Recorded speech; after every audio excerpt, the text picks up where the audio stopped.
The stock is Activision Blizzard. This is part 3, and this is the case for don't buy this stock right now. And there's a lot to go through. This is for entertainment purposes only, of course. See part 1 and part 2, so you can actually get a pretty good reason of why you should buy the stock, because the financials and all the stuff from just a purely stock perspective looks really good. Maybe minus some of the number possibly, meddling that went on. I can't make any real claims. I'm just, some of the numbers make me nervous. Nevertheless, here is a really strong case of why not to buy. Now, first, before we go into the not to buy, we're going to have to really go into some of the counter arguments. I mean, first of all, you can see that, Blizzard brings Overwatch and Call of Duty esports exclusively to YouTube. That's going to be a big growth opportunity for them. And they are going to use, I think, Google servers to help them, make things go seamless and stream not just the video, but also the gameplay. So there's a lot of growth potential in Activision, and that is a really strong case for this stock. But first of all, let's look at this stock chart. You can see in 2018, it was similar highs as where we are now, a little bit lower, and it precipitously dropped. So what actually happened to Activision that made it fall, 35%? Well, in this Forbes article, they mentioned the fact that, Activision, the revenues were down 7% because of, the monthly active users were going down. The Blizzard segment wasn't releasing a new game. And so, because of World of Warcraft, they were likely to have 50% less sales. So that was going to be a drop in that segment. And King, which is their mobile side of things, they weren't going to grow. They weren't going to shrink. So you can see how fickle it almost seems the stock market can be when it comes to Activision Blizzard. And on one hand, that sounds scary because that could be true always, and so you'd miss all the gains. But the clear point here is, I'm just trying to set it up for this whole video, is you can see that, as far as the stock market is concerned, they're nervous about the Activision Blizzard. And so when they start to see things going badly consistently, maybe, after a year, and they don't see any potential for it to come back this year, well, they'll leave that stock, they'll go to a different stock. And so, the stock market can be a little bit fickle. And that's going to drive, stocks like Activision Blizzard to really try and push out the games and push out everything happening so there's none of these drops, so that, like I've been saying, investors can see that kind of steady growth. And that'll make them feel comfortable to stay in the stock. The other problem that they had, and Forbes lists a few different problems, but these are the top two, that the net income margin could decline by 6%, and that, along with higher taxes, makes everyone nervous in terms of what's actually going to happen, and there's a possible net income, drop from 28% after it's adjusted. The point is that there's, like I'm saying, the fickleness of the stock market. You could have a precipitous drop if things just don't go as well as they should, I suppose.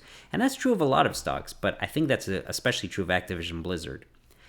And I don't actually think that's a big deal, because if you're in this stock for 5 years, you can let it go up and down as long as it's generally going up. And I think that would happen, but I'll try to explain why that's a bigger problem as we're going through. And pretty much the bigger problem is that those people who run the company, the CEO, and they're controlled by the board. They're controlled by trying to get the stock to not just plummet, to not just have moments of uncertainty where the stock goes badly, right? They are feeling that pressure to keep this stock going, and that affects the product. And, we're going to talk about a few of those things coming up, and some of the product problems have nothing to do with the stock, I think, and some of them, I think, do. Now, in terms of some of the technicals, just going back, once again, we're at $90 at the time of this recording.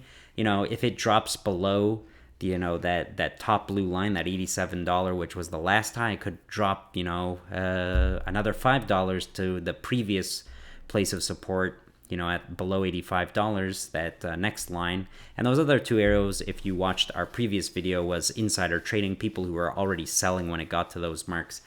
Now, at the end of the day, once again, this is entertainment. And, my technical analysis is not the best. Trust someone else for that. It's just something to point out how, this stock could just drop down, almost $10. Well, not $10, $7, I suppose, at this point. And pretty quickly, just because it's at such a high right now. And the question is that, something that's legitimate or not? And we'll go for the counter or the bull case maybe in the next video, or some sort of conclusion video, because I think there's a lot to say about this company, and we'll see if we do that video or not.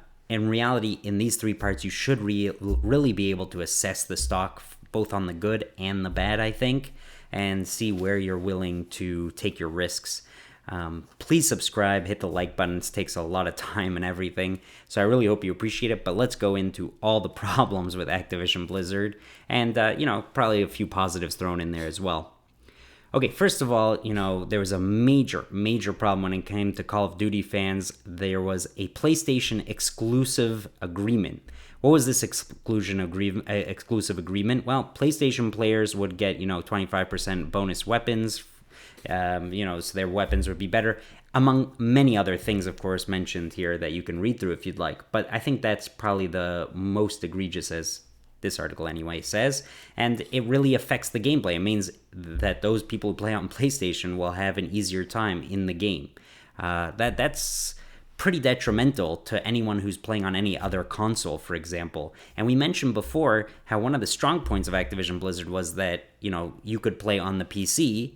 Well, maybe Activision isn't great at that. Well, Blizzard is. And so Blizzard could help move Activision to the PC. Well, if you do things like this where you make it so much more, balanced towards PlayStation players, people on the PC don't necessarily want to play. So that kind of undermines that whole, synergy, I suppose. You have these Reddit articles, people should bow their heads in shame, it's gross. And they'll go to non-predatory alternative games. People are really upset with what Call of Duty is actually doing here. And it's not the first time. There was also a previous incident where people had felt really upset. You can see here at the top, it's 1 year ago. And this person's pretty much saying, they can understand map packs being, something exclusive, but a whole game mode, meaning a whole way to play the game that's exclusive to PlayStation. This person's clearly upset, and they're probably not with the game a year later. I have no idea, but a year later it gets even worse in terms of the exclusivity. Now, why is Call of Duty doing this? Well, you can see in Steam, so this is, people playing on their PC. It's 2,000 players playing on that, not a lot of people. However, when it comes to PlayStation, you're talking about 73 million people apparently playing on PlayStation, and that's the second game on PlayStation, but then the fourth and fifth are all versions of Call of Duty. So you can kind of see how PlayStation is getting this special treatment, and vice versa. Maybe there's something going on between Call of Duty, some agreement with PlayStation, or vice versa, some mutual back scratching, or maybe Call of Duty is just trying to make the game better and more fun for the people who play on PlayStation to the disadvantage of all the other console games. I don't think that's a great marketing strategy personally. I have no idea what's going on, but I think at the very least what's going on from my perspective is they're really trying to boost the players who are playing the most, right? They're really trying to get them to have additional fun, make it easier for them, make the game more enjoyable for them. It's just a very odd thing because you're really disenfranchising other people from other consoles, and you won't grow those consoles. You're only growing PlayStation consoles. So I'm not entirely sure I understand the entire reasoning, but you can clearly see they have a lot of people on PlayStation, and so it makes sense from their perspective, I suppose, to focus on PlayStation. Now, just moving into some bigger problems. In the past, Call of Duty had these problems for loot boxes, which they've tried to get rid of in terms of a battle pass, a different approach. So, you can see that Call of Duty is learning from their mistakes. They're getting rid of these randomized loot boxes, and they're only going to be gotten through gameplay. And people were upset with loot boxes. This was a very big controversy because it's almost like gambling in a game, paying for loot boxes, or how these things work, how these technical things work. And so one of the positives you can see here is Call of Duty is clearly learning, people don't like it this way, and they try something else, and then they keep trying something else. So on that sense, I think there's a positive here that Call of Duty is trying to get things right for their players. But let's keep going because it's not all rosy and perfect, sadly. So first of all, there's something called this glitch, which is ruining Call of Duty Warzone again, meaning there was this problem already, and you have people complaining on Reddit for people getting free wins, it's not much fun for them. You have people who are just upset because they feel like people are being cheated. And, this person mentions, and one of the comments mentioned, they used to be playing this game for 3 to 4 hours to maybe just 2 hours a whole week, So every day for 3 to 4 hours to 2 hours a whole week, that is not a good sign for Call of Duty just because of these bugs, So these bugs are a very important thing from my perspective, because as they mount and the more they are, it just ruins the game for these people who are playing them. Now, I don't play these games, so I don't really totally understand, but the point is that it's frustrating for them, and so they just switch to other games. People, they don't want to be frustrated when they're playing. They're trying to have fun, and if the game itself isn't working, they start to get upset. And so this bug, which existed before, came back, and so people are obviously, and I suppose rightly, upset because it was originally taken away and somehow it made its way in again. And so you don't want these people just leaving. Now, at the end of the day, the way Activision is counting their users, it's monthly access. So the fact that this guy goes from 3 to 4 hours a day to only 2 hours a week, from Activision's perspective, at least in their stock reporting and the balance sheet, and when their 10K, I should say, not the balance sheet, but in their 10K, they'll report this as just the same. Nothing's really changed. When in reality, what you're trying to see here is, if someone's going from 3 to 4 hours a day, they're someone who's going to play with their friends. They're going to be someone who supports this thing. When if they go to 2 hours a week, they're probably not going to buy the next one. And if they do, how many times do there have to be glitches before they just lose this player entirely? And that's a big deal. And also, what's important is, as we mentioned in the previous video, 70% of the revenue from Activision Blizzard actually comes from people constantly playing, because they will do these things called microtransactions. And so, they're paying money in the game to continue playing the game. And, if the less time you're playing, the less likely you are to spend money on the game. So even though that number might not go down, and you might think, oh, well, the stock market won't notice, they won't care, no, it will matter, because such a huge percentage of the income and the revenue, I should say, from Activision Blizzard are from people actually playing and willing to put in more money into the game. Now, here there's a bug that is what's called, I suppose, pay to win, and that is that there was an overpowered weapon problem, and that's only on, and it's been fixed, but only on the base versions. And so if you're willing to pay for the more expensive guns, I suppose, or weapons, I guess that makes it much easier for you to win. So, look at this two ways. Maybe this was just an oversight in terms of fixing the bug, or maybe this is them trying to get people to spend more money in the game, and that could really disenfranchise players. On the other hand, it might make some players much happier, the ones who are willing to pay. So is that what they're doing? Are they trying to focus on them? It's hard for me to imagine. I don't really know what's going on. But either way, there's going to be people who don't move from, that lower tier player to being willing to pay, and they just leave the game entirely. I don't think that's a great strategy. It's something that might bump things up at the beginning, as people are willing to pay to just try and make the game more entertaining. But, what are the odds that they buy the game the next time if they realize, they're going to have to pay to buy all this stuff to really actually enjoy it beyond the price tag of the game? Okay, so here we have some other glitches and errors. I think this is all from 2020. This is not really my forte, but nevertheless, you have disappearing loot, and they're dropping weapons and things like that. Broken vehicle collision boxes, so that they make the vehicles a much larger collision zone. And so as much as this exploit was removed quickly, but it's a problem that it shows that there's a bug in the system where people are able to use vehicles to help them to bump up their score. It's not as enjoyable for other players. Once again, these types of bugs make things frustrating, especially when you get, for example, stuck at a spot, even though, you have everything going for you, and yet you get stuck, and there's thousands of people this is happening to. That's not great. An invisibility exploit, they had fixed a bug where loot boxes, or these boxes landing on people, killed them. Well, now, if it happens, they turn invisible, apparently. So, once again, the glitches, this is not a good sign. And why Are there so many glitches? Well, one possibility is they're always trying to get these games out, as we mentioned. They're trying to push, and they don't have enough people maybe working on them, or they don't have enough time. I'm not entirely certain exactly what the reason is, but it's very possible that as they keep pushing these games out, they keep coming out with bugs. And if they keep coming out with bugs, people are not going to enjoy playing these games when they know that the first 3 months when they get them, there's going to not have all the game modes and not have all the maps and not have everything ready, and there's going to be bugs. That starts to eat away at the people's enjoyment. And so when they know that there's a different game that they could buy, and maybe they'll wait 3 months before getting this new Call of Duty, they'll play this other game that they know is going to be better. And then 3 months go by, and, should they buy Call of Duty? Should they not? Not that many people, other people aren't buying it yet.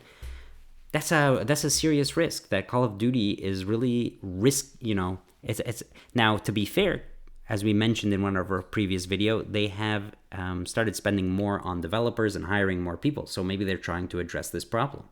But obviously, it's a major problem for players.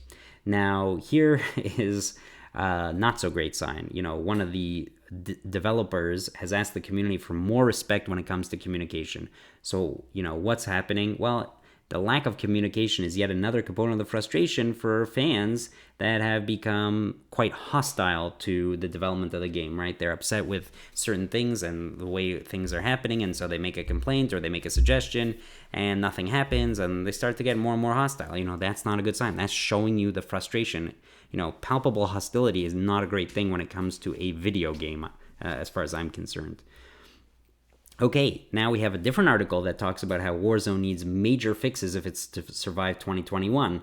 And, once again, these are balance and bug issues, the epidemic of cheaters they mention, and a lack of developer communication. So you're seeing this idea of communication being a pretty serious issue for people. And it's surprising because obviously there are people who are in charge and that is their only job, and yet people feel like there's some sort of disconnect and, they're getting either the runaround, and some people are great communicators and different studios it's going badly. That's a really bad sign, not only because of the communicators, but also because of Activision, who are in charge of all of these people, not, monitoring the community's enjoyment.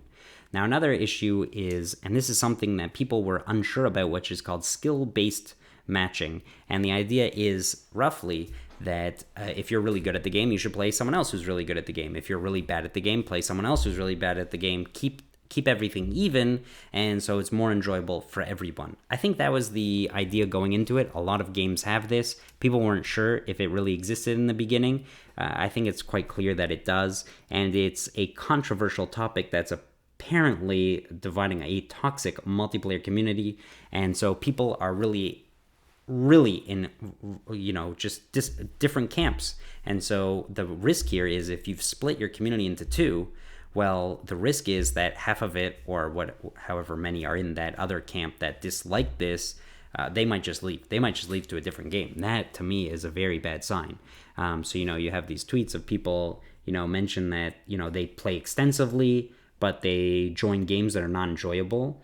And can they have a game that's just, laid back, just for one day a week? Meaning these people are good at the game, they enjoy the game, except that they're playing against other people who are also really good at the game because they're constantly being forced to keep going up and up in their skill against other people who are up and up in their skill.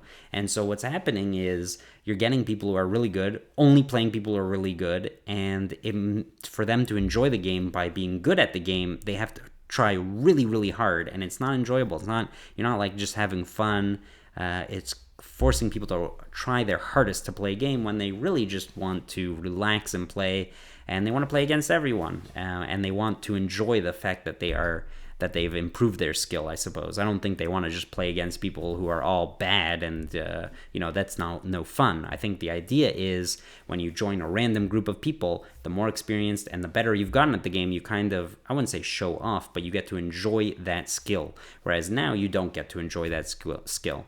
And so that's throwing off a lot of players, and especially players who are good at the game. That's a really bad sign. Those are the people who, in theory, will really tout your game and really have that following, have those people, be at those tournaments, and you don't want those people going away. That is, I wouldn't say your bread and butter, but it's certainly a big portion A really simple solution to this, for example, would be skill-based matchmaking for people who are really bad at the game, but once you pass like a minimum threshold that you know what you're doing, it's just random, and so you get people who are really good at the game, you'll get people who are bad at the game, you'll learn from them, and you won't have weird situations where two people who are friends playing the game, where one of them's a lot worse, will just have a horrible time playing with their friends, right? One of the parts of these games is to be social with your friends, and so if you're at a different skill based and you're joining a game with them, it's just not going to work, because you won't be able to do anything, because everyone's going to be so much better. They're going to be at the level of your friend, for example.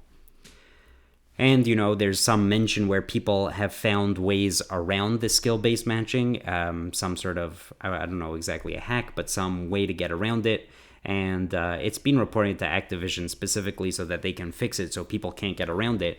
But nevertheless, you see videos, for example, or if you just Google ways of exploiting skill-based matchmaking. And so this person's talking about the idea of using a VPN, going to places where there's fewer players. And so as much as the system wants to find you the exact same skill as you, well, if you're waiting too long to find someone who has the same skill, it'll let you join lower tier players and just join you in with them, because they're not going to make you wait 10 minutes to find someone, so they'll just you'll be one of the few uneven really skillful players. And so if you use a VPN and you join, let's say in Egypt when you're in the US, and in Egypt it's 2 a.m. how many people are playing at 2 a.m. in Egypt?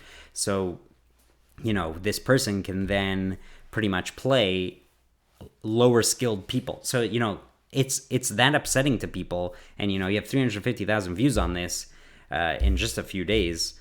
It's that upsetting to people. They're looking for ways to not have to play the hardest players, or people who are better than them or just as good as them, I suppose. And so they're going to go around finding worse players. But then, of course, that's just going to possibly make all of those games get filled up with people who are really good, who just want to play worse players, and you're gonna get this abuse. And it's such a weird thing that's going on, and the dynamics of how people try and fight this and compete against these competing interests, I suppose. It's just very odd to me, and it's, as far as I can tell, a major problem for Call of Duty. Why they don't change it is a little bit beyond me. I have an assumption that they might want this focus on esports. They might want this focus on, you're going to watch the best players. And so this is their way of either causing people to get better, or possibly, training people for a tournament. Like, this is what a tournament's going to be like. You could be in a tournament. People, keep doing better and better. Is that what's going on, that it's esports? Is it because Overwatch, a different game title of theirs, maybe they are playing with the idea of not having skill-based matching there, and so they'll have skill-based matching in one game and not another game? What's going on? I don't know exactly, but clearly this is a very important franchise for Activision, and it's a very serious problem. So this is one of those glaring problems to me that Activision needs to sort out. So we have a few so far. First of all, communication. That would in theory be a really easy one to fix, actually. So totally doable, something to keep an eye out for. Another one was the glitches. Are they going to continually say they're going to release a new game every year? Well, that's pretty hard to release a new game every year, and they seem to always have these glitches. So is the next game going to have glitches or no glitches? What's the community reaction? That's really important. And yes, it might mean you miss the all of a sudden bump up in stock, but it means that they're taking it a lot more seriously, the glitches. And this skill-based matching, I think this is the biggest problem from my perspective, and the thing that would bother me the most is that these diehard fans are not enjoying, this type of system. So if this got removed, even if there was no new game, I would much more strongly consider investing in Activision Blizzard. Now let's go through some other problems. So Hearthstone. So, they make some changes to their game, as we mentioned last time, actually distinctly positive. It was actually quite good. Nevertheless, Hearthstone also has its issues. And a famous one was Blizzchung, who supported the Hong Kong protesters on a live stream. And of course, there was all these problems where the fact that Blizzard, for example, a suspended Hearthstone player for doing that. They were possibly going to remove all of his prize money from the tournament. Gamers decide they want to boycott, Blizzard because of what they had done. It's now become an international incident that what Blizzard did, and people were, I think, rightly, I think personally, rightly upset that Blizzard took such a heavy hand against him. Especially since, Blizzard was saying, well, we don't want to be political, which on one hand I could actually hear, except the only problem is they're political in other arenas, for example, Black Lives Matter or other avenues. And so what's actually going on here is pretty obvious. They didn't want to upset China, and they possibly acted too strongly to the point that, maybe they made China happy, but they made an enormous amount of their following unhappy. And so they're trying to balance these two things. It's very tricky. You'd hope that they'd learn from this maybe some way of appeasing China while also not upsetting everyone, or figuring out a way to be apolitical everywhere, to not seem hypocritical. There's probably little things they could actually do to try and improve this. Sadly, I think that I don't totally understand what Blizzard's doing, but they denied or blacklisted a player because, his wife, who had worked on the communications department, was upset because she was fired, part of a whole mass firing from Blizzard, and at least in the Hearthstone department, but I think throughout Blizzard, and yet there was a job posting later, and so it looked like they were trying to hire back the positions, and it turned out, no, it had nothing to do with that. That was someone who was leaving, not resulting in the fire. It was all this political back and forth, and so they weren't just rehiring someone they fired. No, they were rehiring someone who was not fired, who was leaving for a totally different reason, as far as it seems anyway. But nevertheless, this person got upset, and Blizzard acted extremely heavy-handed and pretty much denied one of the esport players from attending, and then, pretty much they let him come, and eventually. But I'm saying it's this kind of action. This is not. It has nothing to do with China. It's just a little bit crazy. This, I don't know, cancel culture. I'm not entirely sure what you want to call it, but the idea that they'll just ban people, and so people get upset. Like they follow this guy. They think it's crazy that he can't play the game because his wife said something like, and it wasn't even. I don't remember the exact tweet, but she was obviously upset about it. But to be fair, she was just fired from the company. You can only imagine that there's going to be people who are upset when they get fired, especially in a mass layoff. So I think that, Blizzard probably didn't handle it from the get-go, that she was upset. And then once she got upset, it was almost a Streisand effect where, by denying her husband access, they really made the issue much, much, much, much bigger. Instead, they could have just let her comment, go and not care about it, and it would be a non-issue. But instead, they, so here we see a problem where they are not great at handling mistakes, the PR side of things. And we'll see a little bit more of that, which is not great. The company has a lot of PR behind it for its success. So, the fact that they can't do it well is not a great sign. Okay, so let's just go through some specifically Blizzard, when it comes to World of Warcraft and Warcraft and their problems throughout the years. So a long time ago, 10 years ago, they had real IDs they were considering on their forum. They wanted to force gamers to use their real names on the forums because there was a bit of abuse. About a week later, they scrapped it and they said they were sorry and it was a wrong decision. So once again, at least they learned from their mistake. They didn't just go ahead with it and ignored everything, but that's not a great sign. Okay, so what about Diablo 3? It failed. They are saying because of the real money auction house, which was pretty much you get items and you could sell them either for gold in the game or actual money. Now, what was the major problem with this? Well, they're saying that, it destroyed the game a little bit because before, a large majority of players would just play the game normally. They'd get their items, they'd upgrade, and it would be like a whole experience. Whereas now, if you're just looking for an upgrade, all you have to do is pretty much use some gold or real money. And, once again, so this is going to gain the company and the game more money. However, it's going to ruin gameplay in a way, right? That money additive ruins it because now people who are serious about the game, it's not as enjoyable. There's not this struggle to find and play and keep playing, and instead they could just buy their way to whatever they want. I suppose it just ruined kind of the experience. Now, what they mention also in terms of Diablo 3 being horrible in this Reddit post, and I saw it in a number of places, that there were server issues at launch, bad story, there's no progression for the, characters, there was bad loot systems, and it was too difficult and it was boring. They liked Diablo 2, but Diablo 3 was really bad. However, they also mentioned that Blizzard was able to turn the game around. So, once again, a positive. In terms of Diablo 3, there were a lot of people who were upset about the single-player mode because you needed internet and people, didn't understand what was going on. And in fact, there were some, I think, lawsuits. People returned the games, especially in Europe. There was, I guess, people were misled maybe about the game, I suppose. Even though there was, I think, a single-player mode online, but you needed internet to be able to play it, which I suppose is odd. That was their decision.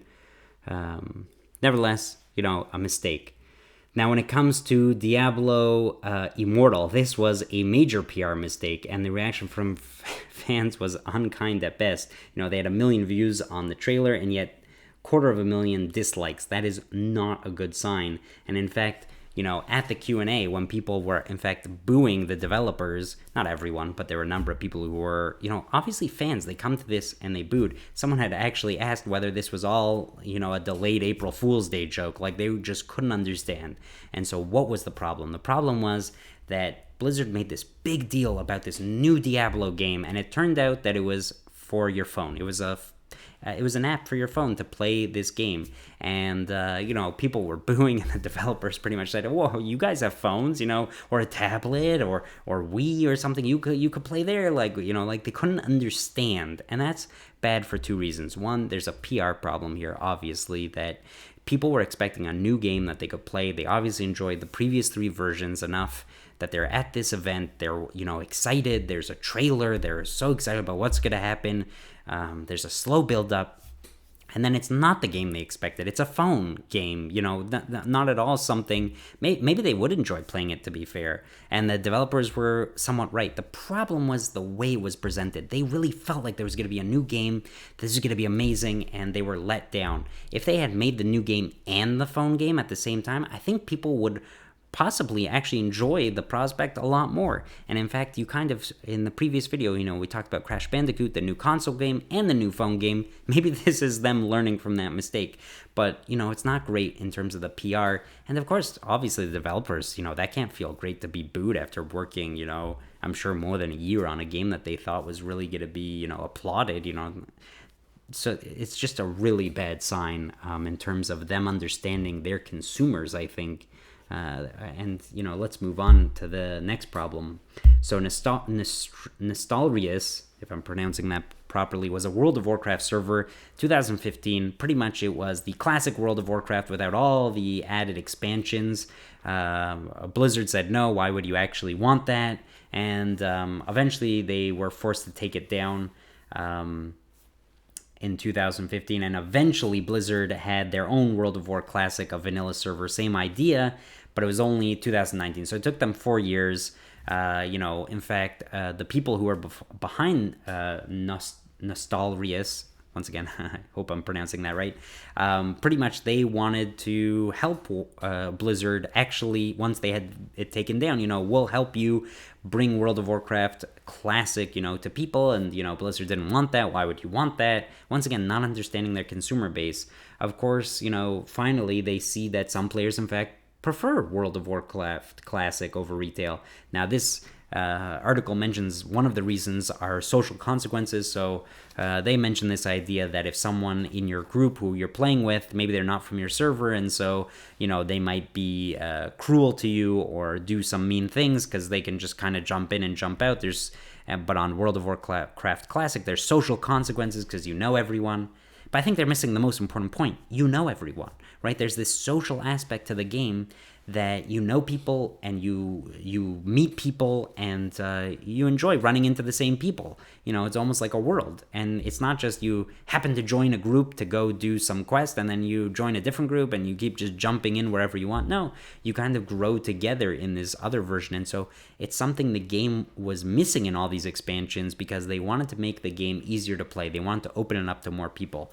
And I think this is a positive in the sense that maybe, just maybe, Blizzard is kind of learning how to appeal to two different audiences. The audiences who really want to, I wouldn't say struggle, but really go through the game slowly and methodically with people and make it more of a social thing. And other people who maybe want to have just some fun, play the game, go through, do this, do that, and be done. Maybe that's true. It's hard for me to tell if they've learned their mistake or if just they ran out of World of Warcraft ideas. I don't know exactly. One of the developers, in fact, left because they felt like this kind of approach was being lost in terms of the focus on the gameplay, even after Classic World of Warcraft was released. So you can see how, people are, I guess, a little bit upset with Blizzard. And so, that this to me is a good sign as far as I can tell. We'll see what happens in terms of the game, because what you really want World of Warcraft to do is keep those real strong players, the people who will push this game to their friends, to new people, to new generations. These are the people you really want to hold on to, not the people who just kind of play because they're going to do this, and that, and then they'll leave the game, and they might never ever join or play the game again. Right? These are your diehard fans you really want to worry about.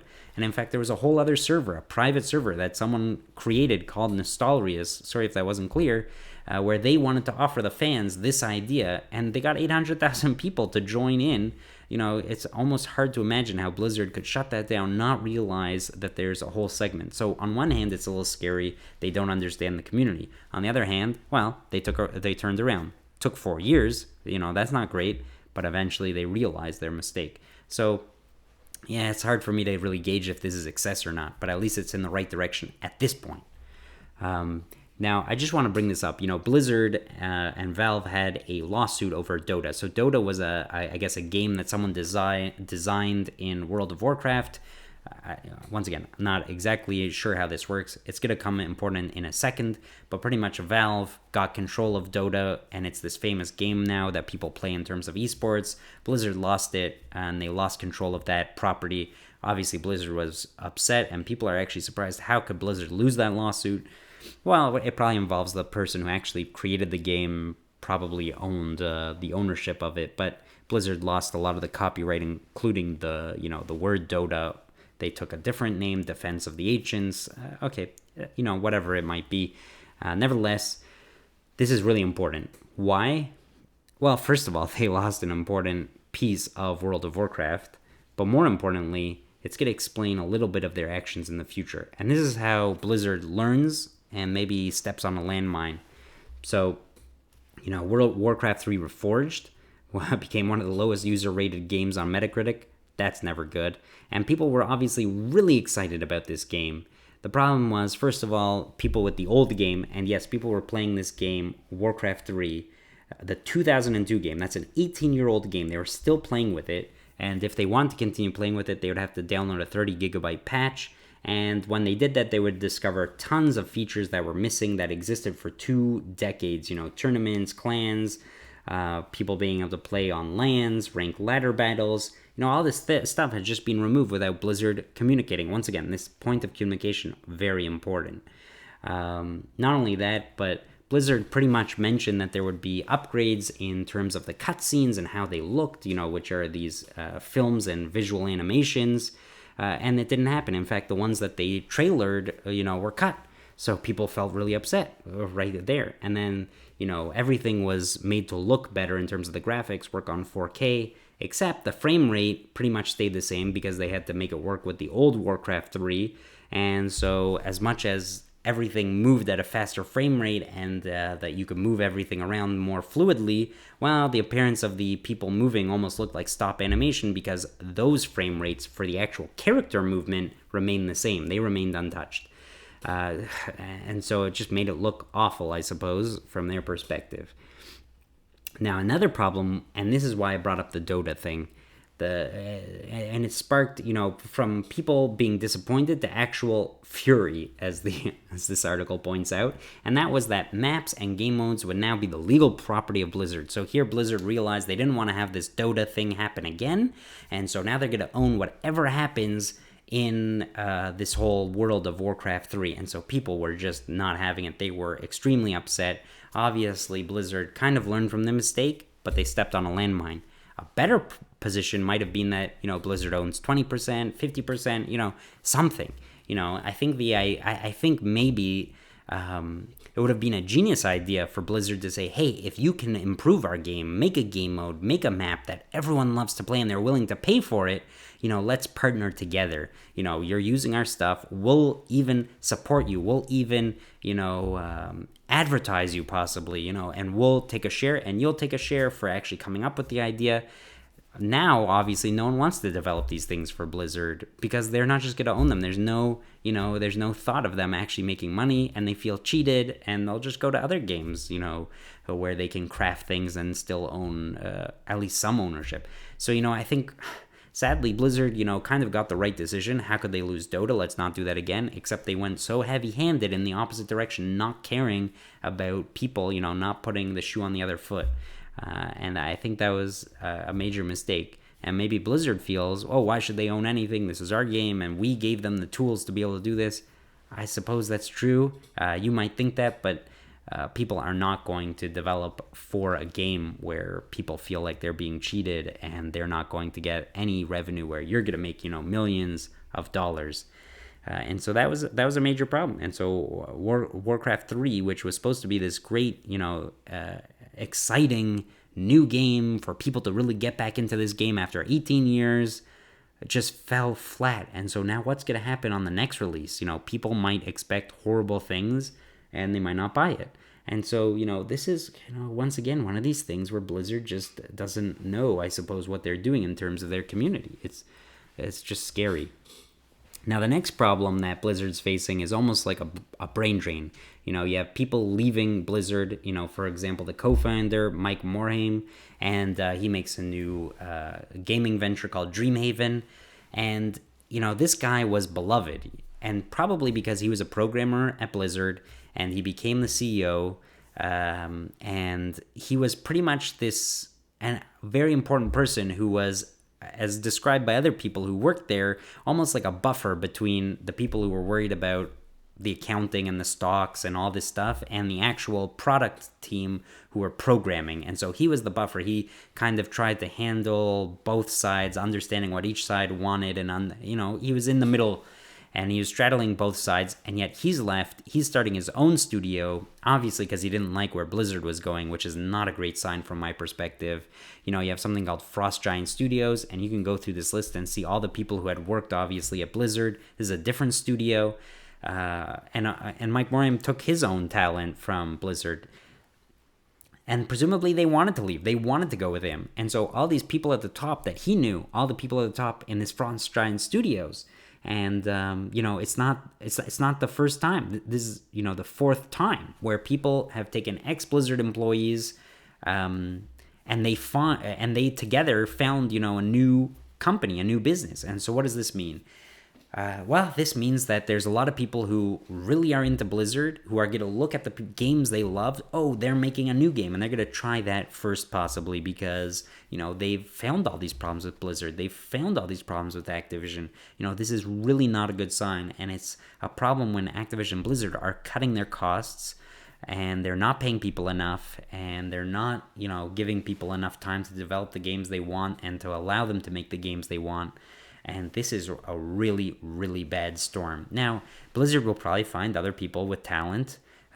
Why? Well, because Blizzard is famous and people want to work for Blizzard. They've grown up playing these games. They want to develop for them. And they will continue getting a lot of people, I think.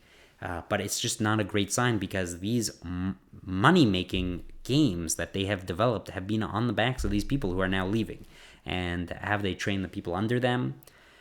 Who knows? And if not, all the problems we've kind of mentioned in terms of that community connection are going to get worse because these are the people who knew what was going on, disliked what was going on, and they've left. And so you're possibly left with only the people who don't totally get where the game is going or should be going or where it was. They haven't seen that progression. They don't know what it used to be versus what it is now.